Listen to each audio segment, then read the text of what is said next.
Fala aí, torcedor do nosso canal Ligados no Vascão, trazendo mais um vídeo aqui no nosso canal.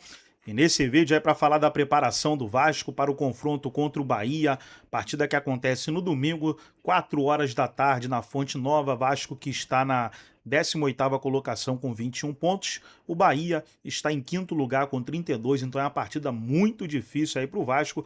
Vasco que vem de classificação na Copa do Brasil. Vamos trazer o Rodrigo Jufo, direto de São Januário, com as notícias do Vasco. O Vasco que anunciou aí a contratação do Facundo Colídio. Vamos compartilhar aqui no nosso canal para a gente reagir. Mas antes, quero convidar você que ainda não é inscrito aqui no nosso canal. Se inscreva, ativa o sininho das notificações para você não perder nada. Tudo do Vasco, tudo do Gigante da Colina você encontra aqui no nosso canal Ligados no Vascão. Vamos aí para o vídeo, fica até o final do vídeo. No final do vídeo eu trago aí os jogos de hoje. Chega com as informações do Vasco nesta sexta-feira. Cadê Rodrigo Jufo aqui? Agora ele chegou. A gente tava voltando de São Paulo pro Rio. Agora sim. Bem-vindo, Jufo. Um beijo pra você, amigo. Outro beijo pra você, Glaucia, todo mundo ligado no Sport Center. É uma sexta-feira já agitada, os ventos do Rio de Janeiro trazendo reforços para o Vasco já nesse último dia ali antes da inscrição para a próxima fase da Conmebol Sul-Americana. Tem que estar inscrito até as 7 da noite, regularizado até as 7 da noite dessa sexta-feira para poder atuar contra o Olímpia. E quem chegou nessa manhã não foi o Sousa ainda, que já tinha negociação mais avançada, foi o Colídio, atacante que chega do River Plate da Argentina. O Vasco fecha essa contratação, já anunciou oficialmente o acordo ali nas redes sociais. Ele chegou na manhã, aqui por volta de 11 da manhã, no Aeroporto Internacional do Galeão.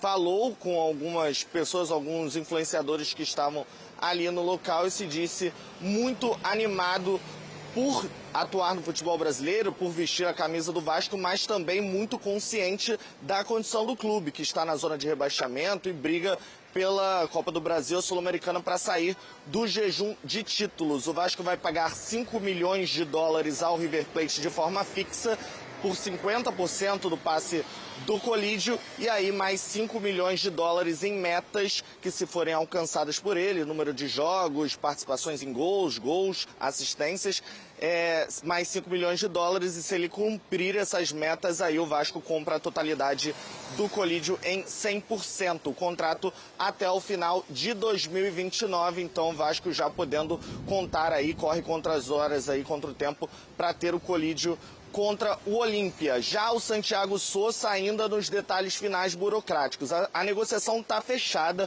já existe um acordo, como nós mesmos já noticiamos aqui na ESPN, já existe um acordo com o Sousa, já existe um acordo com o Racing, mas os detalhes burocráticos do contrato, principalmente as multas por atraso de pagamento, é o que vem impedindo o Sousa de viajar ao Rio de Janeiro. O Racing tem um pé atrás com o futebol brasileiro e conhece a situação financeira do Vasco. Já levou um calote do Rojas com o Corinthians e também já passou por atraso de pagamento do Carboneiro no Internacional e do Nardoni no Grêmio.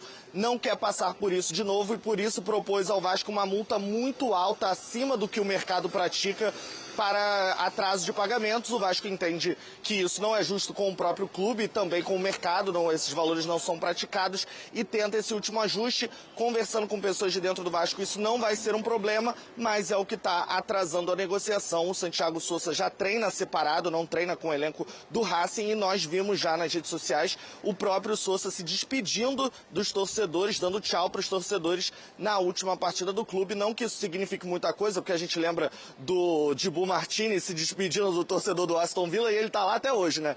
Mas isso mostra que a negociação já está fechada, e ali os últimos detalhes burocráticos para o Sousa viajar. O Vasco já entende que não vai conseguir contar com o volante contra o Olímpia, mas tenta fechar essa negociação para ter o mais rápido possível o Sousa no Campeonato Brasileiro. Esses são os dois grandes negócios do Vasco por enquanto nessa janela, que vai até setembro. A diretoria não tem tanta pressa, mas ainda busca um zagueiro, apesar do Sousa poder jogar na zaga, quer um zagueiro ali de origem, e também um centroavante. O Colídio é analisado como um jogador para atuar ali no lado esquerdo, onde o Nuno Moreira, o David, o próprio Adson não conseguem se firmar ali no lado esquerdo. O Colídio chega mais para jogar Pela esquerda, pelo lado do campo, o Vasco ainda quer um centroavante. Brian Rodrigues, do América do México, que também é um jogador de lado de campo, é uma negociação mais difícil. O Vasco fez uma proposta e foi recusada. O futebol russo tem interesse por ele, então fica um pouco mais distante essa negociação aqui em São Paulo. Pode atuar, né? A gente imagina ele mais como um 9, mas um cara que também pode ser usado mais de beirada. Ainda o Jufo fala, né, de um Vasco atrás de um centroavante e tal, pensando em características que talvez o Colídio venha para ser mais utilizado nessa característica, talvez. Tem essa ideia, né? O Spinelli já está lá, outro argentino também, mas a gente vive dizendo, né, o Pedro ainda girando ali as suas opções de ataque e ainda não acha muito bem uma referência. Talvez o Colídio venha com essa ideia do português. Então, nenhum dos dois, né? Nem o Brenner, nem o Spinelli se firmaram, estão nessa briga pela titularidade. O Brenner agora acabou de conseguir fazer 2 gols, né? Então, toma a frente nessa briga com o Spinelli. Então, fico sim nessa curiosidade do Colídio, porque, ao meu ver, o Pedro Emanuel, ele aos poucos está se achando num 4-3-3, com 3 jogadores no meio-campo, né? Como volantes, e ele experimentou nesse jogo contra o Fluminense o Nuno Moreira como armador aberto, né? E o Andrés Gomes de outro lado. O Colídio, ele pode jogar aberto também, mas também pode jogar na referência do ataque. Eu lembro do Colídio como bons números, jogando mais aberto, né? Nessa parte, jogando um pouco mais centralizado, tem uma questão de adaptação ali. Vamos ver. Aí ele pode ser utilizado, sim, nas 2 situações, como ele bem falou, veloz. E o Sousa seria uma contratação justamente para fechar ali o meio-campo com o Thiago Mendes e o Jair. A função que o Jair está fazendo agora, né, de ser o primeiro volante, seria a do Sousa e teria que empurrar o Jair e o Thiago Mendes à frente. Só que aí também tem um ponto. O meio-campo ficaria lento. Porque o Sousa também já é mais altão, mais pesado também. E é um jogador que faz a zaga. No Racing do Costas, o cara era o híbrido ali, né? Ele fazia tanto a zaga para fazer linha de 3 e era o cara que fazia o primeiro volante quando o Costas queria jogar só com 4 jogadores atrás. O que o Sousa pode ser importante, até pensando no Racing, para liberar os laterais muitas vezes, que ele era um cara que fazia a saída de 3 muito bem, o Martirena subia, que era um lateral Rojas muito... E o Martirena. O Rojas e o Martirena, os dois subindo muito e o Sousa muito dando esse equilíbrio, né? Então, o cara que pode ser importante, apesar dessa questão da maior lentidão, e no momento que o meio-campo do Vasco vai se encontrando, né? Tem sido uma parte importante da evolução sob o comando do Pedro Emanuel. Eu até vejo o Colídio um pouquinho mais como um cara de beirada, mas tem essa questão da indefinição do 9, né? Que é tudo muito recente, porque o Brenner acaba de ter a melhor partida dele com a camisa do Vasco. Quanto que isso vai influenciar? Porque, de uma forma geral, a maior carência ainda no Vasco é esse centroavante. O Colídio pode entregar isso, mas acho que até mais um cara mais de lado de campo. Por isso que eu acho que é totalmente aberto ver o que o Pedro Emanuel... Até porque a gente está falando de um técnico que ainda está tateando, né? Buscando o time ideal. Então, já falar o que ele imagina para um jogador que é versátil, melhor a gente esperar para ver como é que vai ser. Vamos com as informações do Santos também para mais uma rodada de... O Zubeldia falando, já pressionado. E também o técnico do Vasco, meio desconhecido, quem é, tal. Olha só, chegou e olha, o time do Vasco foi muito, muito bem ontem. Tirando o começo do segundo tempo, que aí o Fluminense deu uma pressionada, até chegou no seu único gol. Foi só, hein? Aí, isso aí, foi falha, foi frango do Fábio, não? Também um pouco da mesma situação. Deu uma triscada. Esse foi mais do que o do Carlos Miguel. Deu uma triscada. Foi mais. Tira um pouco ele. A bola estava mais perto dele. Tá, Vessone? Sim. Deu uma triscada e tirou. Mas não Bom, o Vasco, hein, que tá na zona de rebaixamento, fez um jogo que nem parecia o Vasco da zona de rebaixamento, ou não é, Arnaldo? Sim, aliás, Esse o Vasco... é o dilema, né, pra mim. Vai ser... Agora é o dilema que se coloca. O jogo do Vasco. O Vasco fez boas partidas isoladas nesse ano, inclusive ganhando do Palmeiras. Sim. Lá no São Januário, né? Naquele começo do Renato. Agora é o começo... Precisa ver se dá consistência. O Vasco tem bons jogadores.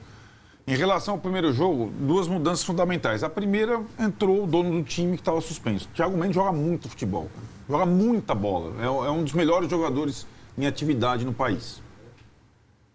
Não é badalado, como nenhum jogador do Palmeiras, do Flamengo, mas joga pra dedéu. Dá ritmo, tem liderança, defende, arma, ataca. E a outra novidade foi mais rara, a presença do Brenner como titular. Ele vinha quase como terceira opção. Ora jogava o David, ora jogava o cabeludo lá, o Spinelli. Nossa, grosso que só ele. E ele entrou com um time mais leve, com o Brenner como centroavante, deu certo. Trio do meio, Tietê, Jair. Então, como eu gosto de trio no meio, né? Tietchan, Jair e Thiago Mendes. Quem é volante? Você não sabe. Quem é meia? Você não sabe. Os três Jair, fazem que bom tudo. que o Jair tá voltando. Voltou Eu depois de gostava tanto dele. fratura. Agora, cara. o Brenner é melhor que esses dois caras aí, não é não? Tecnicamente é muito melhor. Só que o Brenner é um jogador inconstante. Irregular. Tecnicamente, entre ele e o David não tem comparação. Sim. Né? E a USP, aí, vocês quiserem fazer um estudo aí do corpo do Andreas Gomes, cara, é uma força física impressionante. Então, o Vasco tinha escape pelos lados, Impressionante. força no meio e um centroavante inspirado no jogo. Ele Acertou a sai primeira 5 bola. passos atrás de um e ele chega na frente. Ele saiu 1 hora atrás do zagueiro do Fluminense, 4, 5 passos, ele passou do cara e é impressionante. o que esse cara Eu tem acho de que força o tipo de jogo, essa é uma situação para o Fluminense, vale para os 3 campeonatos. O tipo de jogo do Zubeldia, ele sobrecarrega demais os 2 volantes. São ótimos, Hércules e Martinelli. Só que quase sempre eles têm que jogar contra 3, às vezes contra 4. O Acosta, quando joga, não marca, os atacantes só marcam pelo lado e o meio fica para o adversário. E o Vasco dominou o meio. E conseguiu, sobretudo no primeiro tempo, ganhar o jogo com muita autoridade. Além de tudo, vai se tornando uma escrita, sobretudo na era Zubeldia, o Vasco superar o Fluminense, tem pressão, sim. Agora o time em frente tripla é o Vasco, não é o Fluminense. Só que daí temos uma armadilha, certo? A frente, o Vasco, agora, depois de perder a final da Copa do Brasil em casa o ano passado, com 70 mil, ele pode sonhar com um time. É muito importante para o Vasco ganhar alguma coisa, cara.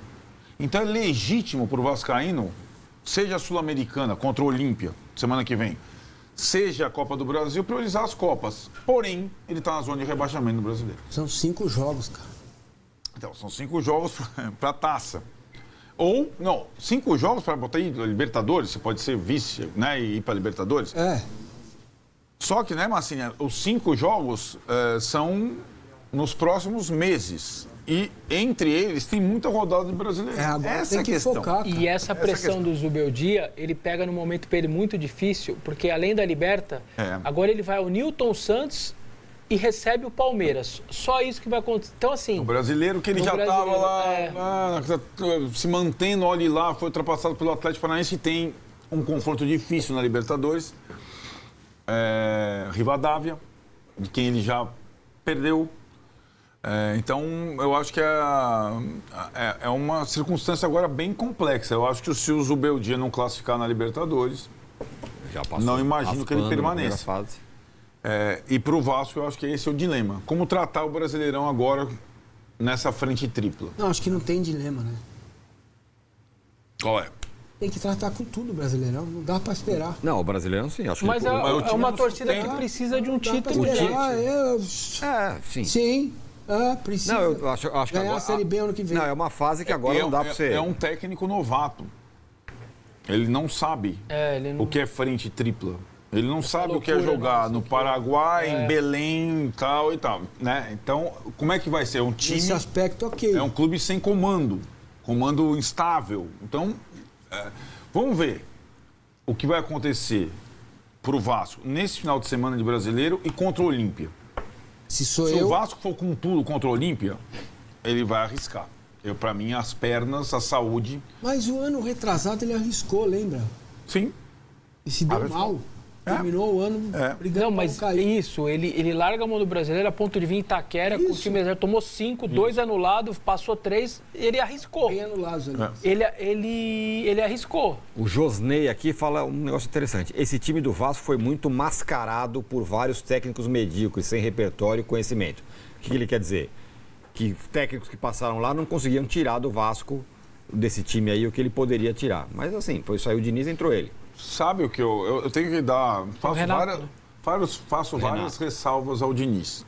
Mas, normalmente, quando ele sai de um time, tem uma ideia que perdura um tempo. Tem uma sincronia, tem um padrão. E eu acho que ele, naquela reta final do ano passado, disputa da Copa do Brasil, reação no Brasileiro, tem esse negócio do trio do meio, é um pouco da herança dele. A questão dos laterais é um pouco da herança dele. Então, assim como o Fluminense ainda guarda algumas coisas, o Martinelli é um produto dele, da cabeça dele, o jeito que ele joga, né? Então, acho que não é assim, só passaram técnicos, não sei o que lá. Quais são os técnicos bons? No Flamengo passaram 10 técnicos, sei lá, nesse período. Teve um técnico bom, teve um técnico ruim. Então, eu acho que o Vasco A gente não sabe como. Montou um elenco bom, não é espetacular, mas é bom, caro. Né? E que Pra mim, pode lhe dar. Isso se aplica ao Fluminense. Isso se aplica ao Fluminense também. Tem elenco, sobretudo, caro. Eu acho né? estranho. Com o Hulk, com essa turma. Então, toda eu aí. acho que a política do Fluminense, isso tem pouco a ver. E eu acho que o Zubeldia tem vários fantasmas que estão voltando no outro tricolor. Primeiro, lesões. Muitas. Segundo, veteranos. Muitos. Né? E muitos mesmo. Muitos. Fluminense. Não é o Zubeldia que foi contratar o Hulk e o Thiago Silva só. Foi o Mário Bittencourt e a direção do Fluminense. Sim, a opção pelos veteranos é institucional. E já era lá com o Diniz, campeão lá da Libertadores, com só um monte de veterano. Renato Augusto, veterano. Enfim. Pois é. Né? Então não é... E o Vasco tem um time mais saudável que o Fluminense. Mais vigoroso. Né? Isso pode fazer diferença. Num duelo como fez. Sim, bela vitória do Vasco aí. Aliás, o Fluminense faz tempo que não vence o Vasco, né? Em confronto eliminatório aí. E Rivadavia vai ser duro. Olha aqui, ó. Porque, Fábio, 45. Bom, vamos tirar o goleiro? Pra gente não ser justo. Pra ser justo, vai. Thiago Silva, 41. Cano, 38. Ganso, 36. São os três aqui, né, cara? E a idade... Hulk quase 36. Hulk 40. A idade 19. bate 29 anos. Cara. E o Rivadavia, para quem acha que vai ser simples, além de estar fazendo essa campanha que fez, aliás, foi uma das melhores da primeira fase, né? Exato. Cara, é aquele momento de um clube que é uma cidade junto. Quando eu fui lá para Mendoza, o aeroporto tá com uma faixa Rivadavia na Libertadores, vamos juntos, tal. Então, quando você é um negócio maior do que simplesmente é um time argentino que está jogando, não, é toda uma cidade, uma comunidade junta ali e tal. O Marco Antônio lembra que o Fluminense eliminou o Vasco na semi do Carioca esse ano, é verdade, mas acho que nas últimas 10 o Vasco ganhou mais. Tem uma estatística aí, não me lembro de cabeça agora, mas eu li em algum lugar que o Vasco, eliminou na Copa do Brasil do ano passado. Isso, nos penais. Nos penais. Enfim, tá aí. Grande vitória do Vasco ontem contra o Fluminense, pressão sobre o Fluminense. Muita gente aqui falando, Arnaldo, entenda, o Zubeldia é fraco, diz ele. Ele é um bom técnico, mas eu acho que ele tem uma fórmula que às vezes se começa a se desgastar e ele tem dificuldade de fugir dessa fórmula. Agora, eu acho que... Acho que o Zubeldia não consegue passar de fase no videogame, sabe? Ele vai muito bem, vai muito bem, vai muito bem, chega uma hora que... O que eu acho, e aí eu não tenho conhecimento interno, mas ele é daqueles tão sanguíneo de puxar a corda e que de vez em quando a boleirada precisa você dar aquela respiradinha nos caras, ele não consegue. É a impressão que eu tenho. Ele o tempo inteiro, pilhar aquela loucura. Uma hora você tem que dar uma respirada no CT... E eu não sei se ele faz esse tipo de trabalho. Posso estar enganado, enfim, posso estar sendo leviano aqui, mas é a impressão que eu tenho de fora. Trazer agora aqui, pessoal, alguns jogos que vão acontecer nessa sexta-feira pela Série B. Teremos Operário e São Bernardo, Ceará e Ponte Preta.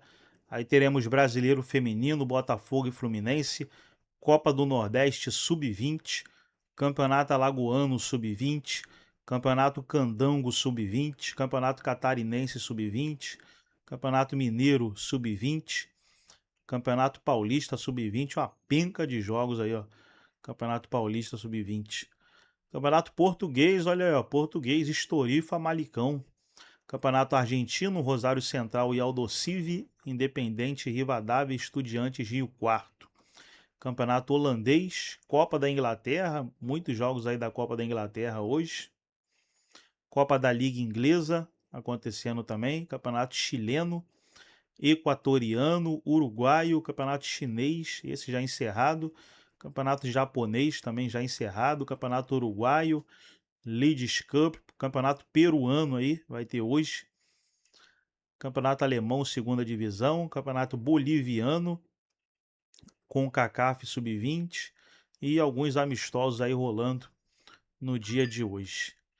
Então tá aí, pessoal. Os principais jogos. Gostou do vídeo? Deixa o like, se inscreva no canal, ativa o sininho das notificações. Forte abraço a todos e até o nosso próximo vídeo aqui no nosso canal.